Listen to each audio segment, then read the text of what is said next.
sampaikan kepada Muhammad, hamba-Ku, kekasihku, bahwasanya tidaklah ada daripada seorang umatnya kecuali akan masuk surga dengan keridhoannya.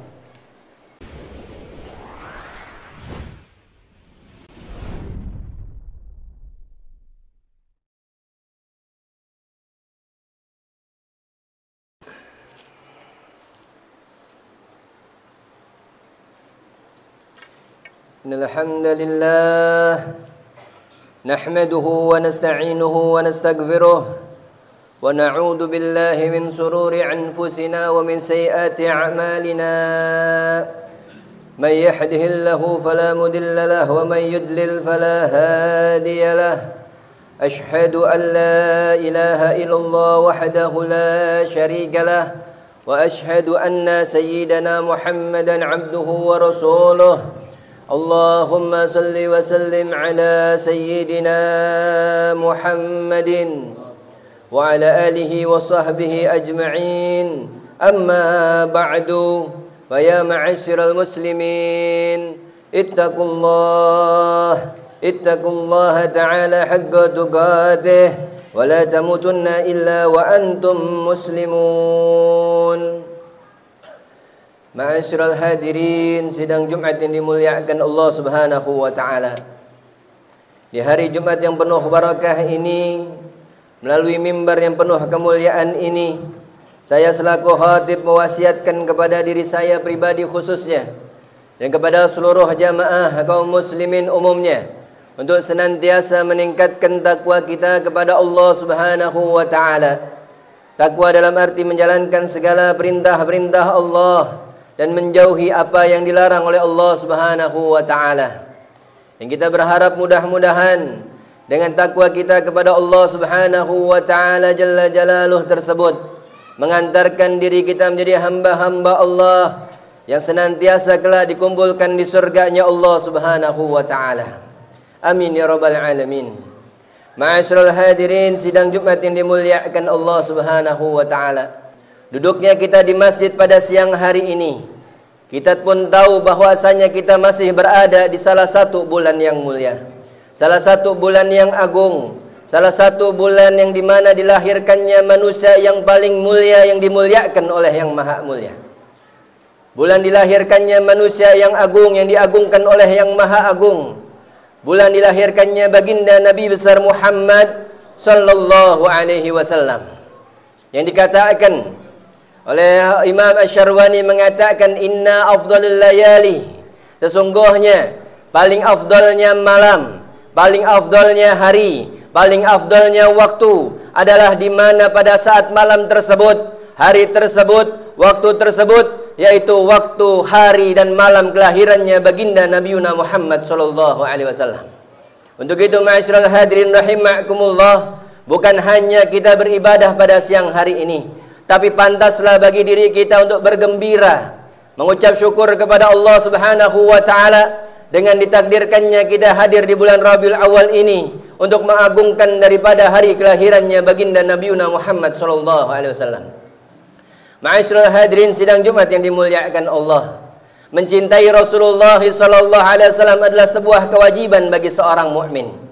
Mencintai baginda Nabiuna Muhammad sallallahu alaihi wasallam adalah sebuah kewajiban bagi orang yang mengaku umatnya baginda Nabiuna Muhammad sallallahu alaihi wasallam. Karena mencintai Nabiuna Muhammad merupakan pertumbuhan iman kepada Allah Subhanahu wa taala. Sebagaimana sabda beliau, Rasulullah sallallahu alaihi wasallam mengatakan dalam sebuah sabdanya, la yu'minu ahadukum hatta akuna habba ilaihi min walidihi wa waladihi wan nasi ajma'in. Baginda Rasulullah sallallahu alaihi wasallam pernah menyampaikan, tidaklah dikatakan kalian beriman kepada Allah kecuali dia mencintai aku Rasulullah sallallahu alaihi wasallam melebihi kecintaannya kepada kedua orang tuanya, melebihi kecintaannya kepada anak-anaknya, dan melebihi kecintaannya kepada seluruh umat manusia. Maka dari itu masyarul hadirin rahimakumullah, sebelum kita mencintai Nabiuna Muhammad, tentu kewajiban kita adalah bergembira dengan datangnya Rasulullah sallallahu alaihi wasallam. Dikatakan oleh Al-Imam Sayyid Muhammad Ibn Alwi Al-Maliki mengatakan bahwasanya jikalau orang-orang terdahulu, umat Yahudi terdahulu mereka merayakan hari 10 Muharram sebagaimana hari raya mereka, lantaran Nabiullah Musa alaihi salatu wassalam diselamatkan oleh Allah Subhanahu wa taala dari kejaran Fir'aun. Maka wajiblah bagi umat manusia yang hidup pada zaman ini untuk bersyukur dan menjadikan hari kelahiran Nabi Muhammad sebagaimana hari raya mereka. Lantaran kelahiran Nabi Muhammad bukan hanya Rasulullah yang diselamatkan, tapi dengan kelahiran Nabi Muhammad Rasulullah menyelamatkan seluruh umat manusia. Ma'asyiral hadirin rahimakumullah, bagaimana kita tidak bergembira dengan kelahiran Nabi Muhammad sallallahu alaihi wasallam? Jikalau dengan kelahiran Nabi Muhammad kita bisa kenal Allah, jikalau dengan kelahiran Nabi Muhammad kita bisa mengenal nabi-nabi Allah, kita bisa tahu syariat-syariat Allah, kita bisa mendekatkan diri kepada Allah. Semua ini lantaran dilahirkannya baginda Nabi Muhammad sallallahu alaihi wasallam. Dan ketahuilah ma'asyiral hadirin rahimakumullah, kebaikan Rasulullah sallallahu alaihi wasallam kepada kita umatnya tidak terhitung lagi. Banyak sekali pengorbanan Rasulullah sallallahu alaihi wasallam yang pantas kita cerna, pantas kita pahami, sehingga timbul di hati kita untuk mencintai Rasulullah sallallahu alaihi wasallam. Dialah Nabi besar Muhammad sallallahu alaihi wasallam yang semasa hidupnya, sebelum meninggalnya, bahkan kelak di hari akhiratnya Allah Subhanahu wa taala, lisannya tidak pernah berhenti untuk mengucapkan ummati ummati. Di masa sehat beliau, kita dengar bagaimana Rasulullah sallallahu alaihi wasallam ketika sehatnya. Baginda Nabi Muhammad sallallahu alaihi wasallam tidak pernah tidur malam, tidak pernah menghabiskan waktunya untuk tidur di malam hari, melainkan beliau bangun kepada Allah Subhanahu wa taala. Beliau melakukan salat, beliau bersujud kepada Allah Subhanahu wa taala. Dalam riwayat-riwayat kaki beliau sampai bengkak, dan itu semua di masa sehat beliau untuk memikirkan umatnya, umat baginda Nabi Muhammad sallallahu alaihi wasallam.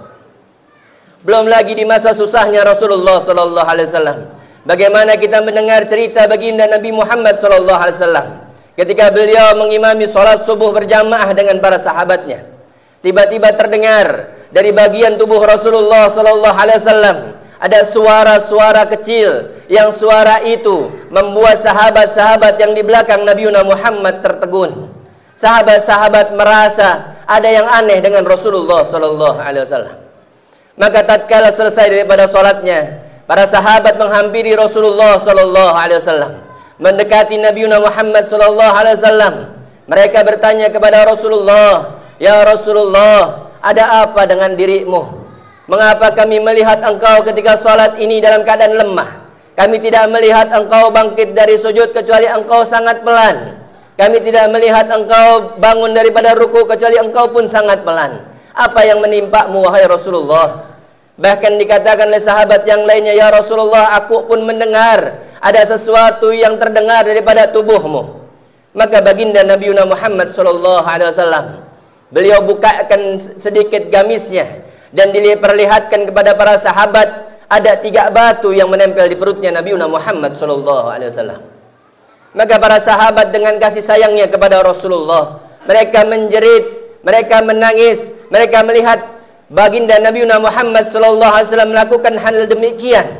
Maka beliau pun bertanya kepada Rasulullah, "Ya Rasulullah, mengapa engkau lakukan hal tersebut? Apa yang menimpa dirimu?" Apa jawaban baginda Nabi Muhammad sallallahu alaihi wasallam? Beliau katakan, "Sesungguhnya sudah 3 hari aku belum masuk makanan dalam rumahku."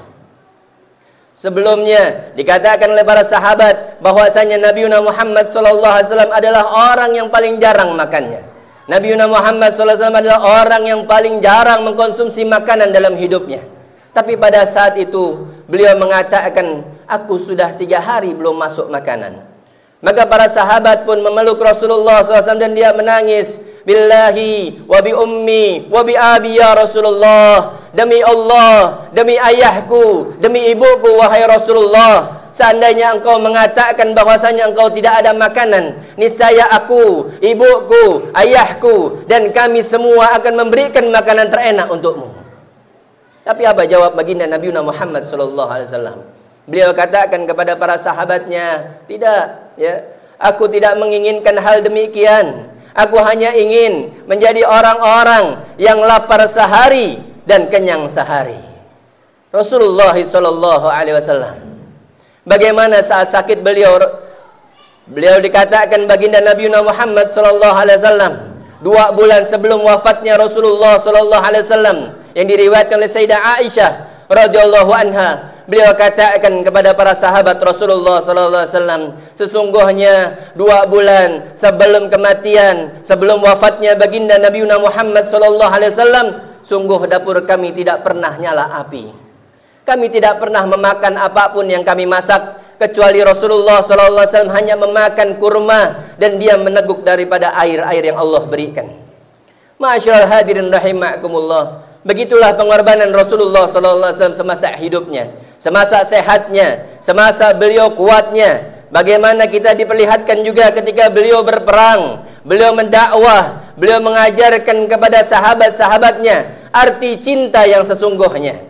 Dan beliau memberikan gambaran bagaimana beliau cintanya kepada kita umatnya.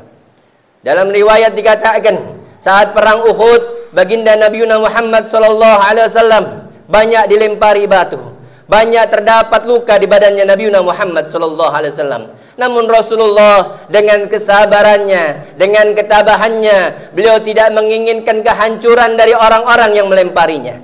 Beliau tidak ingin menghancurkan daripada orang-orang yang menyakitinya. Lantaran beliau tahu bisa jadi dari rahim-rahim mereka lah kalau ada orang-orang yang beriman kepada Allah Subhanahu wa taala. Ma'asyiral hadirin sidang Jumat yang dimuliakan Allah Subhanahu wa taala. Beliaulah Rasulullah sallallahu alaihi wasallam yang pernah mengatakan dalam sabdanya, "Wallahi inni la arhamukum asyaddu rahmatan min rahmati abaikum li anfusikum wa li anfusikum li anfusikum." Baginda Nabi Muhammad sallallahu alaihi wasallam adalah orang yang pernah bersumpah dengan nama Allah Subhanahu wa taala. Beliau katakan, "Wallahi, demi Allah, aku Muhammad Rasulullah sallallahu alaihi wasallam mencintai diri kalian umatku melebihi kecintaan daripada orang tua kalian kepada diri kalian, bahkan melebihi kecintaan diri kalian kepada diri kalian sendiri." Hadirin yang dimuliakan Allah Subhanahu wa taala, jikalau sudah terlontar kata-kata dari lisan Nabi Muhammad sallallahu alaihi wasallam, maka kata-kata tersebut adalah kata-kata yang jujur, kata-kata yang tidak pernah berbohong, kata-kata yang tidak pernah ada dusta. Karena Rasulullah sallallahu alaihi wasallam huwa shadiqul masduq, beliau adalah orang yang paling jujur di muka bumi ini. Maka ketika Rasulullah mengatakan aku lebih mencintai kalian daripada diri kalian, ini beliau buktikan dengan bagaimana nasib beliau tatkala Rasulullah sallallahu alaihi wasallam menghadapi daripada kematiannya. Yang sering kita dengar dalam riwayat-riwayat yang dibacakan para ulama, bahwasanya tatkala Rasulullah sallallahu alaihi wasallam mendapati sakaratul mautnya, di situ telah datang malaikat Israel ingin menjemputnya. Apa yang beliau katakan kepada Israel? "Ah ya Israel, ah ya Israel." Tatkala dicabut nyawanya baginda Nabi Muhammad sallallahu alaihi wasallam, beliau katakan, "Ah ya Israel, pelankan sedikit wahai Israel. Pelankan sedikit wahai Israel." Beliau katakan kepada Israel, "Ya Israel, apakah sakit ini, apakah rasa sakit ini adalah yang akan dirasakan daripada umatku?" Lihat ma'asyiral hadirin rahimakumullah, di saat-saat detik-detik kewafatannya, beliau tidak memikirkan dirinya, beliau tidak memikirkan keluarganya, tapi yang beliau tanya, bagaimana, apakah rasa sakit ini yang akan dirasakan oleh umatku? Maka kata Israel, beliau katakan, "Wallahi ya Rasulullah, demi Allah wahai Rasulullah, sesungguhnya penyakit, rasa sakit pencabutan nyawa yang engkau rasakan ini sudah 1000 kali Allah ringankan daripada umatmu." Maka baginda Nabi Muhammad sallallahu alaihi wasallam menundukkan kepalanya dan beliau berkata, "Ya Israel, wahai Israel, kalau begitu berikanlah semua rasa sakit sakaratul maut umatku kepada aku." Baginda Nabi Muhammad sallallahu alaihi wasallam, adakah di antara kita sebagai orang tua ketika melihat anak kita sedang sakit menghadapi kematiannya, adakah di antara kita yang bertaruh dengan tubuh kita untuk rasa sakit yang dia derita? Adakah kita sebagai anak yang mencintai orang tuanya, ketika melihat orang tua kita sudah ada di kasur, orang tua kita ada di pebaringan, ingin menghadap Allah Subhanahu wa taala. Adakah kita meminta kepada Allah rasa sakit itu diberikan kepada kita? Lihatlah ma'asyiral hadirin rahimakumullah, hanya Rasulullah sallallahu alaihi wasallam, baginda Nabi Muhammad sallallahu alaihi wasallam, yang beliau katakan, berikan rasa sakit sakaratul maut umatku kepadaku. Allah Sayyidina Muhammad sallallahu alaihi wasallam. Bukan hanya itu ma'asyiral hadirin rahimakumullah, tatkala pencabutan nyawa berlangsung, Rasulullah katakan pula kepada malaikat Israel, wahai Israel, berikan aku kabar gembira dari Allah Subhanahu wa taala. Berikan aku kabar gembira sebelum aku meninggal dunia. Maka malaikat Israel menyampaikan pesan dari Allah Subhanahu wa taala, ya Muhammad, wahai Muhammad, sesungguhnya Allah Subhanahu wa taala mengirimkan salam kepada engkau. Allah telah menyiapkan surga untukmu. Allah bukakan seluruh pintu surga untukmu. Allah berikan bidadari-bidadari untuk menyambutmu, semua untuk memuliakanmu wahai Muhammad. Tapi apalagi yang disampaikan oleh Rasulullah sallallahu alaihi wasallam? Beliau katakan, bukan itu wahai Israel, bukan itu yang aku harapkan, tapi kabar gembira tentang umatku, tentang umat setelah sepeninggalanku. Bagaimana nasib mereka setelah aku tiada? Bagaimana nasib mereka ketika aku sudah tidak ada di depannya? Maka Rasulullah sallallahu alaihi wasallam menyampaikan, minta kepada Allah Subhanahu wa taala kabar gembira. Dan Allah pun menitipkan salam kepada malaikat Israel, wahai Israel, sampaikan kepada Muhammad, hambaku, kekasihku, bahwasanya tidaklah ada daripada seorang umatnya kecuali akan masuk surga dengan keriduannya. Mudah-mudahan kita termasuk orang yang masuk surganya Allah Subhanahu wa taala. Ma'asyiral hadirin rahimakumullah, bulan ini adalah bulan kelahiran beliau. Bulan ini adalah bulan kelahiran manusia yang memikirkan hidup kita. Bulan ini adalah bulan dilahirkannya manusia yang bertaruh nyawa demi kita. Maka apa yang telah kita lakukan untuk beliau, ma'asyiral hadirin rahimakumullah? Pada hari ini kita masih sering bermaksiat. Pada hari ini kita masih jarang melakukan sholat. Kita masih berani meninggalkan sholat. Kita masih berani melakukan maksiat. Bagaimana mungkin wajah ini yang dulu disampaikan oleh baginda Nabi Muhammad sallallahu alaihi wasallam, yang dulu dinanti-nantikan kebahagiaannya oleh Nabi Muhammad sallallahu alaihi wasallam, tapi hari-hari ini justru dia bermaksiat kepada Allah Subhanahu wa taala. Maka bertobatlah wahai ma'asyiral hadirin rahimakumullah. Nabi Muhammad sallallahu alaihi wasallam adalah orang yang mencintai kita. Jangan sampai ketika kita dihadapkan oleh Nabi Muhammad sallallahu alaihi wasallam, tapi kita menghadapi Nabi Muhammad dengan banyak dosa, dengan banyak maksiat, dengan banyak susah payah, sehingga Rasulullah sallallahu alaihi wasallam susah membebaskan kita dari nerakanya Allah Subhanahu wa taala. Belajarlah kecintaan sebagaimana cintanya Abu Bakar As-Siddiq radhiyallahu an. Beliau adalah orang yang mencintai Rasulullah sallallahu alaihi wasallam bukan hanya lisannya, bukan hanya dalam hatinya, tapi Sayyidina Abu Bakar As-Siddiq radhiyallahu an adalah manusia yang mencintai Rasulullah dengan seluruh tubuhnya, seluruh hartanya, seluruh raganya untuk Nabi Muhammad sallallahu alaihi wasallam. Pernah dalam riwayat ma'asyiral hadirin rahimakumullah, Sayyidina Abu Bakar As-Siddiq radhiyallahu an, seorang yang mencintai Rasulullah sallallahu alaihi wasallam, ketika bersama Nabi Muhammad sallallahu alaihi wasallam, beliau berkumpul bersama Rasulullah sallallahu alaihi wasallam. Tiba-tiba beliau merasakan sakit di perutnya. Beliau berizin kepada Rasulullah, ya Rasulullah, izinkan aku pulang sebentar. Aku ingin memasukkan makanan ke dalam perutku.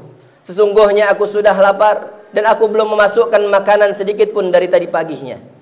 Maka Rasulullah sallallahu alaihi wasallam dengan tersenyum menyampaikan, silahkan wahai Abu Bakar, tuntaskan hajatmu, selesaikan daripada apa yang kau inginkan. Maka Sayyidina Abu Bakar As-Siddiq pulang ke rumahnya. Tapi subhanallah, sesampainya beliau di dalam rumahnya, dihidangkan makanan di depannya. Ketika tangannya mengambil daripada suapan makanan, belum sampai ke dalam mulutnya, beliau taruh lagi makanan tersebut ke tempat asal mulanya.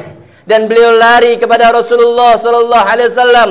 Dari kejauhan Rasulullah melihatnya, dan sesampainya beliau langsung memeluk lagi Rasulullah sallallahu alaihi wasallam. Maka Rasulullah pun heran, Wahai Abu Bakar, apakah sudah selesai daripada hajatmu? Apakah engkau telah menyelesaikan daripada hajatmu? Maka apa kata Sayyidina Abu Bakar As-Siddiq radhiyallahu an? Ya Rasulullah, demi Allah, seandainya aku selesaikan hajatku, niscaya aku akan jatuh cinta dan tergila-gila kepadamu. Kenapa ma'asyiral hadirin rahimakumullah? Karena ketika Sayyidina Abu Bakar As-Siddiq sampai rumahnya, beliau tidak memandang pintu rumahnya kecuali pintu rumah tersebut menjadi daripada wajahnya baginda Nabi Muhammad sallallahu alaihi wasallam. Ketika beliau masuk ke dalam rumahnya, beliau ingat dengan senyuman Rasulullah sallallahu alaihi wasallam. Ketika beliau ingin menyuapkan makanan ke dalam mulutnya, yang dilihat oleh Abu Bakar As-Siddiq adalah wajah dan senyuman Rasulullah sallallahu alaihi wasallam. Begitulah hakikat orang yang cinta kepada Nabi Muhammad sallallahu alaihi wasallam. Menghadirkan Nabi Muhammad dimanapun dia berada, menghadirkan senyum Nabi Muhammad dimanapun dia berada. Itulah hakikat cinta kepada Rasulullah sallallahu alaihi wasallam. Maka ma'asyiral hadirin rahimakumullah, di atas mimbar yang penuh barakah ini, kami mengajak kepada antum semua yang hadir pada Jumat kali ini untuk senantiasa meningkatkan cinta kita kepada Rasulullah sallallahu alaihi wasallam. Tatkala kita bekerja, hadirkan bagaimana kita bekerja supaya Rasulullah senang. Ketika kita di rumah, hadirkan niat kita, bagaimana tingkah laku kita di rumah sebagai untuk Rasulullah biar senang. Bagaimana ketika kita bersama masyarakat, hadirkan bagaimana Rasulullah bisa senang, Rasulullah bisa tersenyum dengan apa yang kita lakukan. Karena ketahuilah ma'asyiral hadirin rahimakumullah, dalam riwayat yang sahih dikatakan, sesungguhnya seluruh amalan umatnya baginda Nabi Muhammad sallallahu alaihi wasallam selalu menjadi dilaporkan kepada Rasulullah sallallahu alaihi wasallam di hari Kamisnya. Maka siapapun orang yang melakukan ibadah di setiap harinya, dia akan disampaikan kepada Rasulullah sallallahu alaihi wasallam. Dan siapapun orang yang melakukan maksiat, walaupun tersembunyi, walaupun orang-orang tidak ada yang tahu, mereka pun akan dilaporkan oleh Nabi Muhammad sallallahu alaihi wasallam. Untuk itu, perbaiki amal kita, perbaiki amal soleh kita. Mari kita isi bulan Rabiul Awal ini untuk menambah cinta kita kepada Rasulullah sallallahu alaihi wasallam. Semoga Allah Subhanahu wa taala menumbuhkan rasa cinta kita kepada Rasulullah sallallahu alaihi wasallam. Semoga Allah Subhanahu wa taala menentukan kepada kita orang-orang yang senantiasa mendapatkan manfaat daripada hadirnya kita di bulan Rabiul Awal ini. Ya Allah, ya Tuhan kami, jadikanlah perkumpulan kami pada siang hari ini ya Allah, perkumpulan yang membawa rahmat-Mu ya Allah, perkumpulan yang membawa ridha-Mu ya Allah, perkumpulan yang membawa maghfirah-Mu ya Allah. Jadikanlah setiap perkumpulan kami ini sebagai pengampun daripada dosa-dosa kami semua ya Allah. Ya Allah, ya Tuhan kami memohon kepada-Mu ya Allah, lewat majelis yang penuh barakah ini, di masjid yang penuh kemuliaan ini, kami memohon kepada-Mu ya Allah, jikalau ada di antara kami yang masih suka bermaksiat ya Allah, kami mohon kepada-Mu ya Allah, hilangkan rasa cinta kami kepada maksiat ya Allah, hilangkan rasa cinta kami kepada hal-hal yang buruk ya Allah, hilangkan rasa suka kami, rasa cinta kami kepada hal-hal yang membuat murka-Mu ya Allah. Allahumma rabbana taqabbal minna innaka antas samiul alim wa tub alaina innaka antat tawwabur rahim. Rabbana atina fid dunya hasanah wa fil akhirati hasanah wa qina adzaban nar. Inna ahsanal kalam kalamullahil malikil a'lam. Wallahu subhanahu wa ta'ala yaqul wa biqawli yahtadil muhtadun wa idza quri'al qur'an fastami'u lahu wa ansitu la'allakum turhamun. A'udzu billahi minasyaitonir rajim. Bismillahirrahmanirrahim. Wal 'asri innal insana lafi khusrin illa alladziina amanu wa 'amilus solihati wa tawassaw bil haqq wa tawassaw bis sabr. Barakallahu li wa lakum fil Qur'anil 'azim wa nafa'ani wa iyyakum bima fihi minal ayati wa dzikril hakim wa taqabbala minni wa minkum tilawatahu innahu samiul 'alim. Wa qulu qawli hada wastaghfirullahal 'azim li wa lakum wa lisairil muslimina fastaghfiruhu min kulli dhanbin innahu huwal ghafurur rahim.